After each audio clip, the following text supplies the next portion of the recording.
오늘 우리에게 주시는 하나님 말씀은 골로새서 1장 21절에서 29절 말씀입니다. 전에 악한 행실로 멀리 떠나 마음으로 원수가 되었던 너희를 이제는 그의 육체의 죽음으로 말미암아 화목하게 하사 너희를 거룩하고 흠없고 책망할 것이 없는 자로 그 앞에 세우고자 하셨으니 만일 너희가 믿음에 거하고 터 위에 굳게 서서 너희 들은 바 복음의 소망에서 흔들리지 아니하면 그리하리라. 이 복음은 천하 만민에게 전파된 바요. 나 바울은 이 복음의 일꾼이 되었노라. 나는 이제 너희를 위하여 받는 괴로움을 기뻐하고 그리스도의 남은 고난을 그의 몸된 교회를 위하여 내 육체에 채우노라.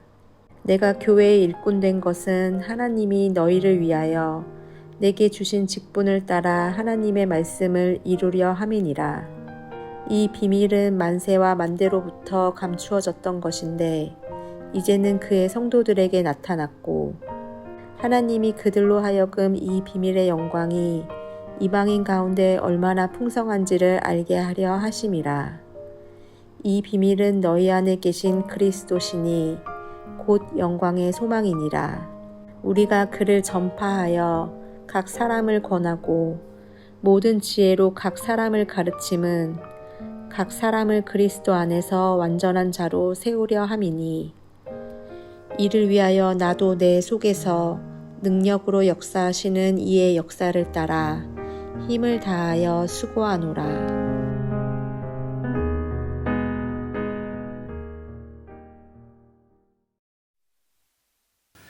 거룩한 주일입니다. 오늘도 주 앞에 나오신 여러분 모두에게 하나님의 은혜와 사랑이 함께 하시기를 예수님의 이름으로 축원합니다.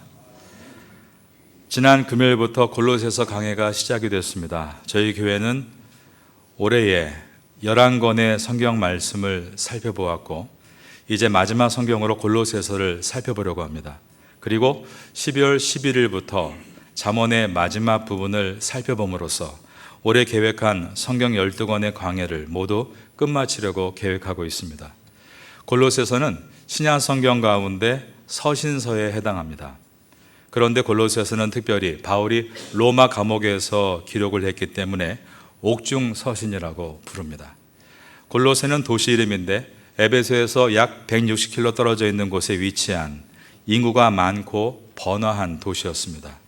사도 바울은 에베소 도시에서 3년 동안 머물면서 그 당시에 많은 철학자들이 강연을 했던 두란노 서원이라는 곳을 중심으로 복음을 전했습니다.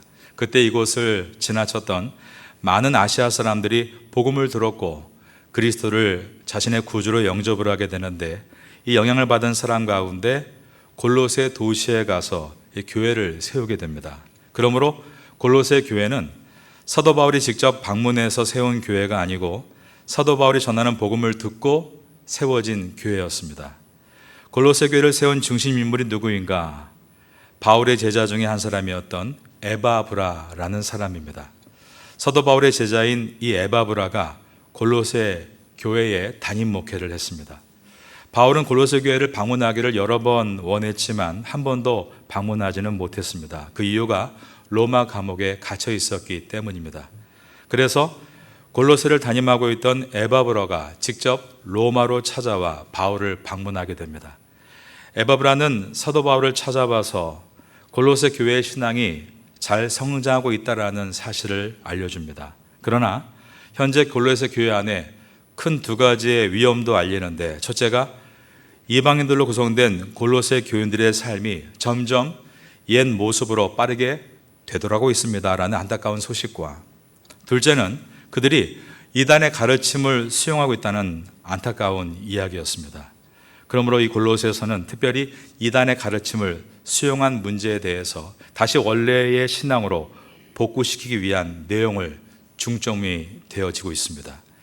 이단 문제의 핵심은 그리스도에 대해서 잘못 알고 있는 것에서부터 일어납니다. 이단들은 세상의 초등학문인 철학을 교회 안으로 끌고 들어왔습니다. 그리고 율법과 전통을 가르쳤습니다. 또한 천사들을 숭배하라라고 가르쳤습니다. 그리고 금욕주의를 가르쳤습니다. 이 금욕주의는 그 당시에 헬레니즘 문화 가운데 스토아파에서 만들어낸 철학입니다. 생활은 금욕주의, 즉 관심을 두지 말고 오직 천사를 숭배하라는 등 영적인 것에만 관심을 두라는 이 이단의 가르침은 초대교회에 만연했던 영지주의의 시초라고 말할 수 있습니다. 초대교회에 파고들었던 영지주의란 영적인 것만을 중요시하고 육체와 관련된 것을 하찮게 여기는 것을 말합니다. 그렇게 되면 예수님께서 십자가에서 몸이 찢겨 죽으신 것을 가볍게 여기게 되고 예수님께서 몸으로 부활하신 사건에 대해서도 별로 의미를 두려워하지 않게 되는 결과를 만들어냅니다. 그 결과 예수님의 십자가의 공로로 우리가 구원받았다는 사실을 놓치게 만드는 것입니다. 그러므로 골로새서는 성경의 다른 어떤 부분보다 예수 그리스도에 대해서 정확하게 가르치고 선포하는 말씀입니다.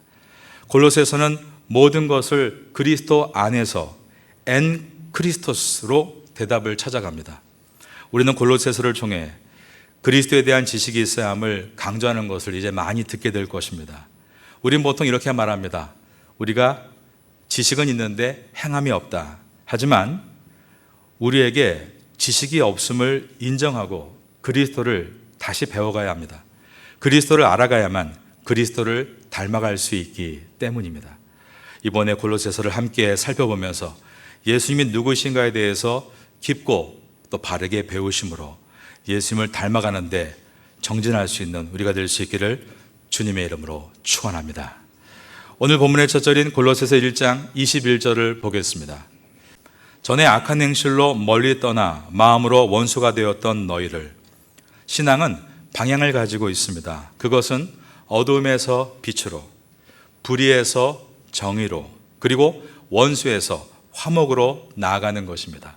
이어지는 22절입니다. 이제는 그의 육체의 죽음으로 말미암아 화목하게 하사 너희를 거룩하고 흠없고 책망할 것이 없는 자로 그 앞에 세우고자 하셨으니. 사도 바울은 골로새 교인들의 과거와 현재를 소개합니다. 그러면서 여러분의 과거는 마음으로 하나님으로부터 멀리 떠나 있었고 하나님과 적대적인 관계였습니다 라고 말합니다. 그리고 행동면에서도 악한 행실을 일삼으며 살던 사람들이었습니다. 그런데 지금 여러분은 하나님 안에 들어와 하나님과 화목한 상태가 되었는데 그 이유는 예수님께서 여러분의 죄의 값을 대신해서 십자가에 달려 죽으셨기 때문입니다 라고 했습니다. 그리고 이렇게 하신 목적에 대해 그것은 여러분을 거룩하고 흠이 없고 책망할 것이 없는 사람으로 그분 앞에 세우기 위해서입니다 라고 말을 했습니다. 22절을 다시 봅니다. 사도 바울이 여기에서 육체의 죽음을 언급하는 것은 골로새 교회에 유포되었던 영지주의 이단들이 하나님과의 화목은 육체를 통해서가 아니라 영적인 것이다 라는 것을 이야기하며 십자가의 이야기가 아니라 천사와 같은 영적인 이야기만을 강조하는 것을 경계하기 위해서였습니다. 신앙을 신비한 체험이다, 환상이다, 미래를 점치는 예언이다 라고 가르치면 생활에 대한 가르침이 약화됩니다. 그런데 신앙은 바른 생활을 목적으로 하고 있는 것입니다. 성도를 거룩하고 흠없고 책망할 것이 없는 자로 그 앞에 세우고자 하는 것, 이것이 신앙의 목적인 것입니다.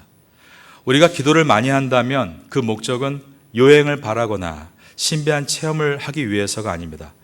바른 생활을 영위하기 위해서입니다. 왜냐하면 예수님께서 육체의 죽음으로 우리의 죄값을 십자가에서 치르신 이유는 우리가 이 땅에서 우리의 육체를 가지고 거룩하고 흠없고 책망할 것이 없는 자로 살게 하시기 위해서이기 때문입니다. 바른 신앙을 가지심으로 생활에서 바른 삶이 있게 되기를 예수님의 이름으로 축원합니다. 제가 신앙은 방향이다라고 말씀드렸습니다. 이 뜻은 신앙은 끝이 아니라 계속되는 진행형이다라는 의미입니다. 거룩하고 흠없고 책망할 것이 없는 자로 그 앞에 세우고자 하셨다라는 이 미래는 예수님께서 이 땅에 오시고 구원을 완성하실 때 끝을 맺게 될 것입니다. 그러므로 구원은 세 단계로 나누어지게 되는데 그것은 칭의와 그리고 성화와 그리고 영화의 단계입니다. 예수님을 우리가 복음으로 듣고 그 예수님을 내 마음의 구주로 영접하는 순간을 칭의라고 부릅니다. 예수님과 함께 말씀의 가르침을 따라 살아가는 생활의 과정을 성화라고 부릅니다. 예수님께서 약속하신 대로 이 땅에 다시 오셔서 구원을 완성하시는 것을 영화라고 부릅니다. 그러므로 우리의 구원이란 already, 이미 시작되었으며 but not yet, 아직 완성되지 않았다라고 말할 수 있습니다. 그러므로 성도의 생활은 이미와 아직 사이에 있는 상태로서 진행형입니다. 이것이 성도의 방향이라면 성도의 목표는 무엇이 되어야 하는가? 그것은 거룩하고 흠이 없고 책망할 것이 없는 자로 하나님 앞에 서기 위해 성숙해 나가는 것이 성도의 목표가 되어야 하는 것입니다. 그러기에 성도의 목표는 죽음 직전까지 성숙을 향해 달려가는 존재입니다. 저는 20대 중반에 태국의 선교사로 들어왔습니다. 그래서 한국에서 제가 알고 있는 분들은 지금으로부터 26년 전의 모습으로 제 머릿속에 다 남아 있습니다. 얼마 전에 제가 한국에서 알고 있던 한 집사님의 이야기를 들었는데 저는 그때 청년이었고 그 집사님은 안수 집사님이셨습니다. 제 기억에 그분은 부유하게 사시다가 사업에 실패해서 가난하게 살고 있었고 그 사업의 실패가 어느 분과 동업을 하다가 동업이 잘못돼서 실패를 했고 그 동업자가 이분께 갚아야 할 돈이 있는데 갚지를 않아서 이렇게 어렵게 살고 있다는 내용이었습니다. 교회 청년이었던 제가 이런 내용을 지금까지 기억하고 있다는 것은 그때 그분이 얼마나 이런 이야기들을 많이 하고 다녔는지를 가늠하게 해줍니다. 그런데 얼마 전에 그분의 자녀분들과 만날 수 있는 기회가 있었습니다. 그리고 그분들의 말은 아버지가 몇 년 전에 지병으로 세상을 떠나셨다라고 전해주었습니다. 그분들의 말은 아버지가 젊었을 때는 사업 실패 후유증으로 상대방을 원망하고 늘 비관적으로 사셨지만 나중에는 그런 모습이 다 사라지시고 암에 걸려 시한부 판정을 받으셨을 때는 성경을 쓰시기 시작했는데 성경 66권을 다 쓰신 후에도 시한부 판정보다 더 오래 생명이 주어지자 다시 한번 66권을 쓰시고 나서 그리고 얼마 후에 가족들이 다 모인 자리에서 마지막 숨을 거두시고 하늘나라로 가셨다라고 전해주었습니다. 그리고 자녀들이 기억하는 것은 자기들이 어렸을 때 늘 비관하고 원망하는 아버지의 모습이 아니라 모든 것에 있어서 하나님을 중심으로 두고 사시다 가신 모습이라고 고백을 했습니다. 자녀들에게는 이 아버지의 성경 필사가 너무 귀했던 것 같습니다. 그래서 제본을 해서 형제들이 좀 나눠 가지려고 했는데 인쇄소에서 너무 여백을 띄지 않고 필사를 해서 제본 불가하다는 연락을 받았다고 합니다. 제가 여러분께 늘 강조하는 것이 있습니다. 성경을 필사하실 때는 부디 위아래 좌우 2cm씩 떨어뜨려서 필사하시라는 것입니다. 여러분은 뭐 이런 미운 글씨를 제본을 할까라며 제본 생각을 안 하셔도 자녀들은 부모님이 남긴 신앙의 흔적을 가장 귀한 유산으로 생각을 하기 때문에 훗날 자녀들을 위해서 여백을 남겨놓고 필사하시라는 말을 제가 자주 드립니다. 우리가 자녀에게 줄 수 있는 가장 큰 선물은 이 땅에 사는 날 동안 끊임없이 그리스도의 제자가 되어 성숙해 나가는 것이 있습니다. 그 노력을 자녀들이 늘 보고 있다는 것을 기억하시고 시간이 지나면 지날수록 거룩하고 흠이 없고 책망할 것이 없는 모습으로 성화돼 나아가시는 여러분 되시기를 예수님의 이름으로 축원합니다. 사람이 거룩하고 흠이 없고 책망할 것이 없는 사람으로 변화되어 가는 것은 오직 하나님께서 역사하시기 때문입니다.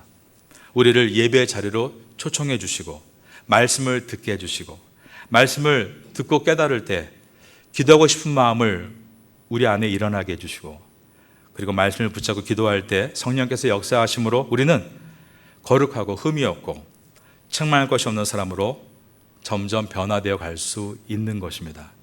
이것은 전적으로 하나님께서 하시는 일입니다. 하지만 우리가 해야 될 일도 있다라는 것입니다. 배운 말씀을 내 삶의 기초 속으로 두고 힘써 믿음을 키워나가는 일입니다. 23절을 보겠습니다. 만일 너희가 믿음에 거하고 터 위에 굳게 서서 너희 들은 바 복음의 소망에서 흔들리지 아니하면 그리하리라. 여기에서 믿음과 소망은 과거와 미래를 표현한다라고 말할 수 있겠습니다.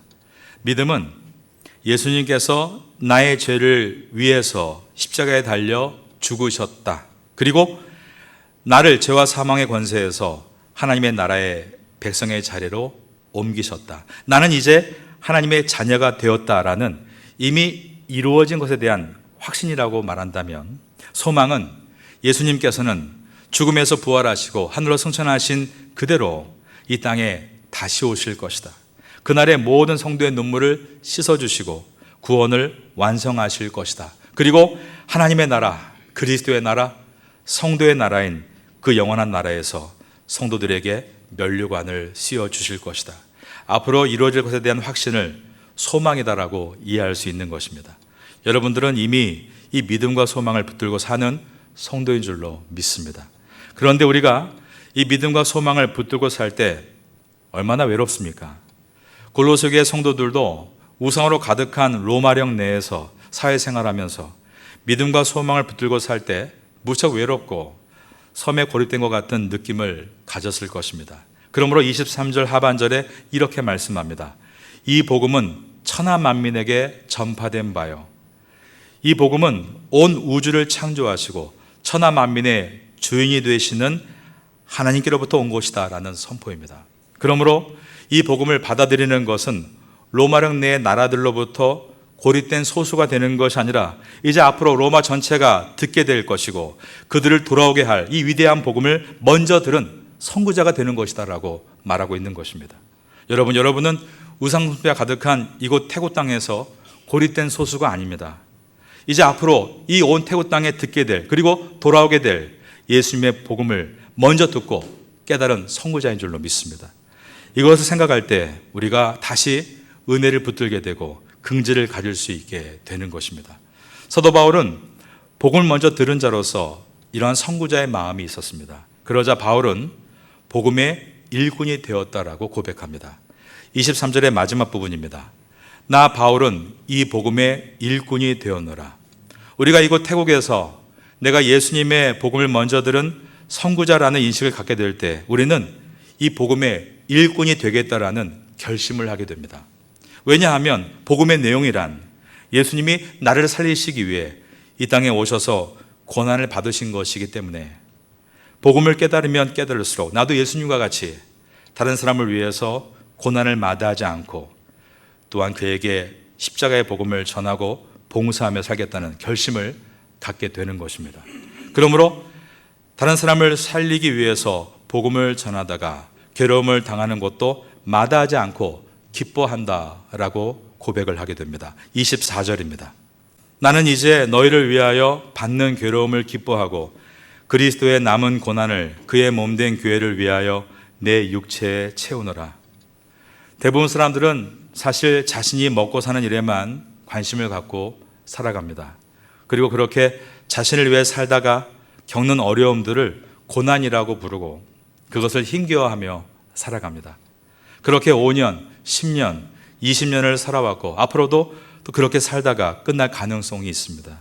그러나 24절에 말씀하는 이 고난은 그런 고난과는 달라도 너무나 다릅니다. 그는 자신의 문제 때문에 고난을 받는 것이 아니라 다른 사람에게 복음을 전하고 그들을 도우려다가 고난을 받고 있었습니다. 바울이 고난받은 대표적인 예가 빌립보 성에서의 사건입니다.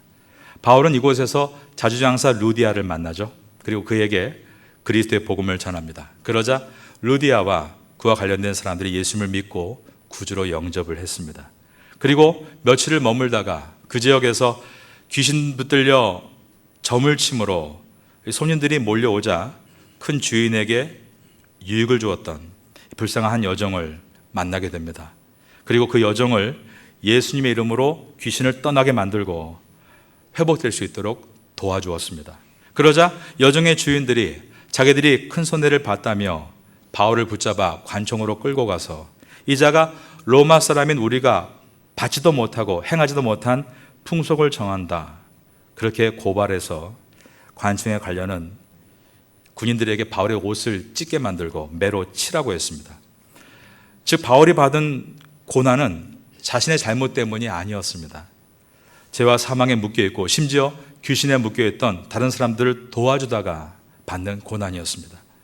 바울은 매를 심하게 맞았고 제자인 실라와 함께 감옥에 갇히게 됩니다. 그런데 감옥에서 바울과 실라가 하나님을 찬양하기 시작했습니다.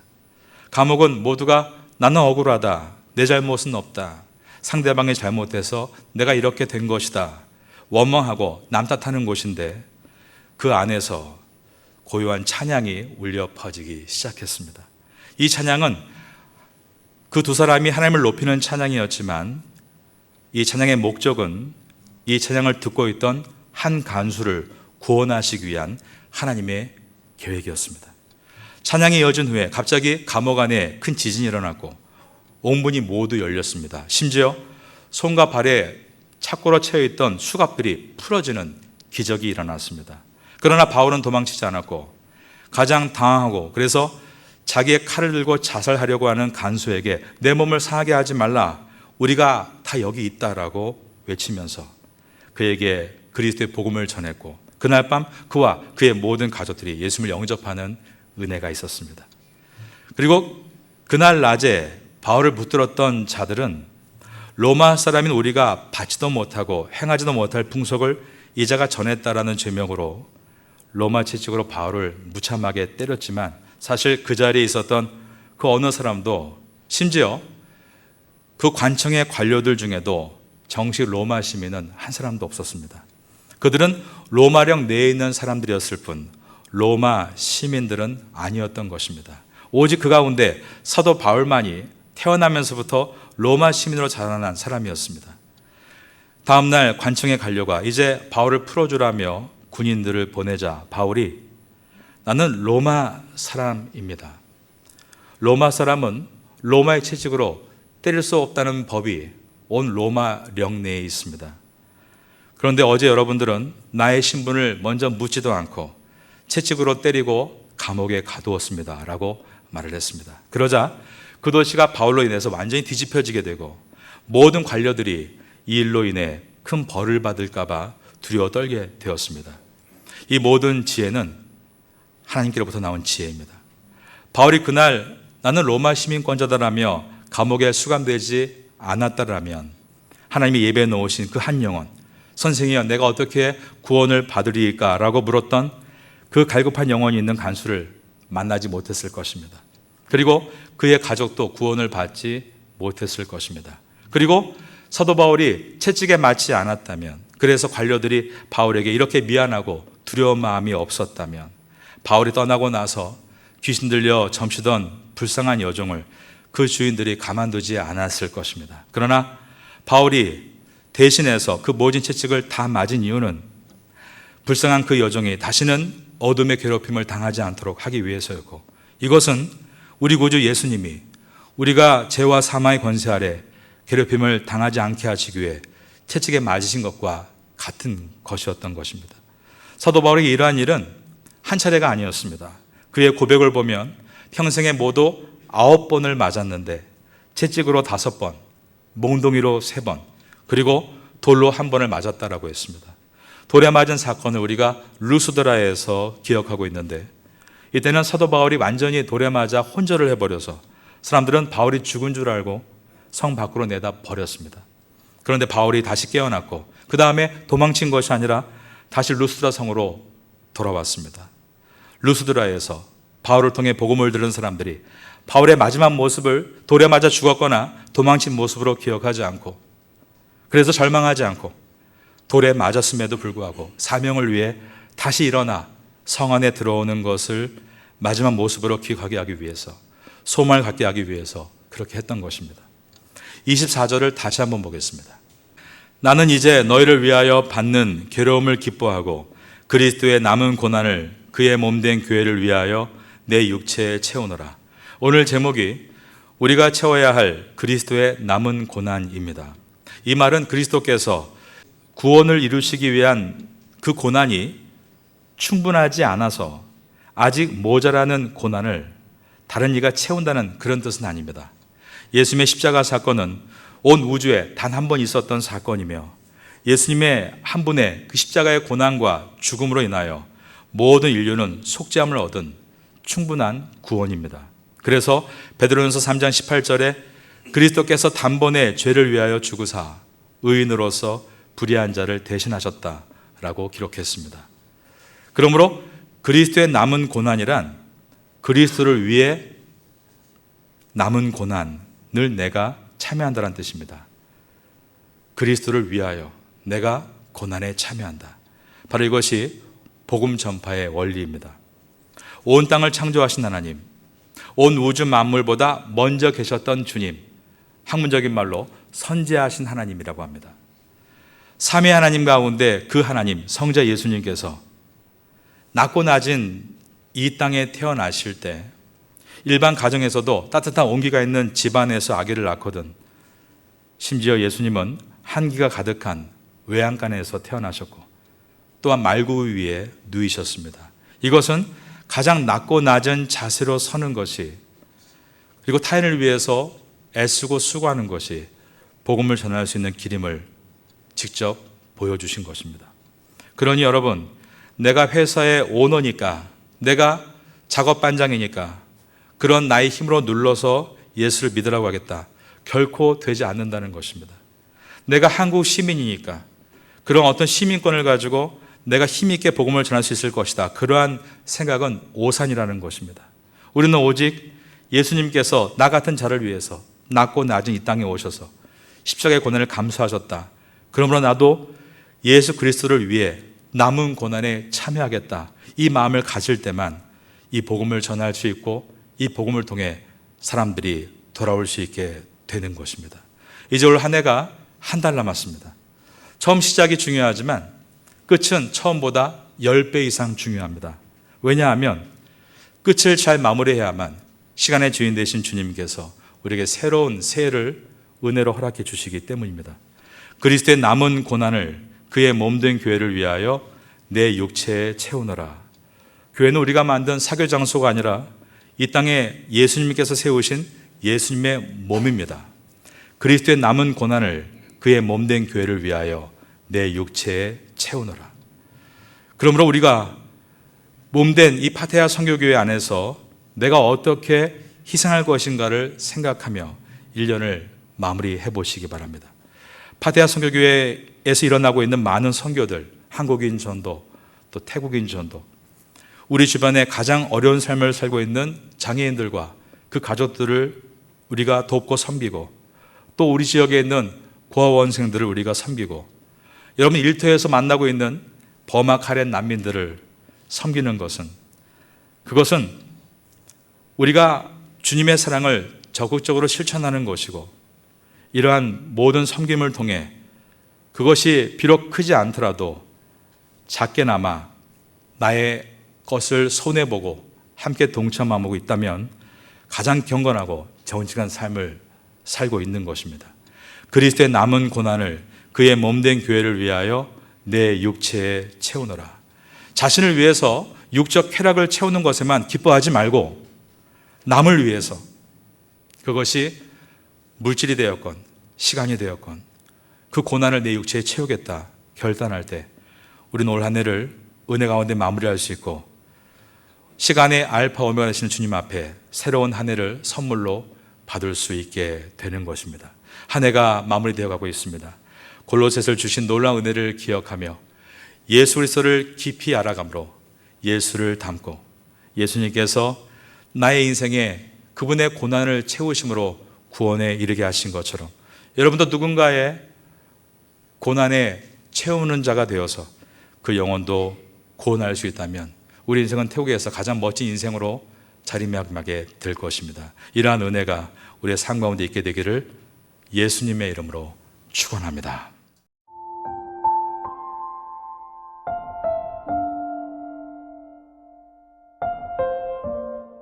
지금은 함께 기도하는 시간입니다. 12월의 기도 제목은 첫째, 12월 13일 촌부리 농아인 학교 방문을 위해. 둘째, 12월 24일 태국 예배부 크리스마스 전도 집회를 위해. 셋째, 12월 30일 한동대학교 선교팀의 반증자의 고아원 선교를 위해. 넷째, 12월 31일 한동대학교 선교팀의 장애인 가족 초청 공연을 위해. 말씀을 붙잡고 기도하는 귀한 시간 되시기를 소망합니다.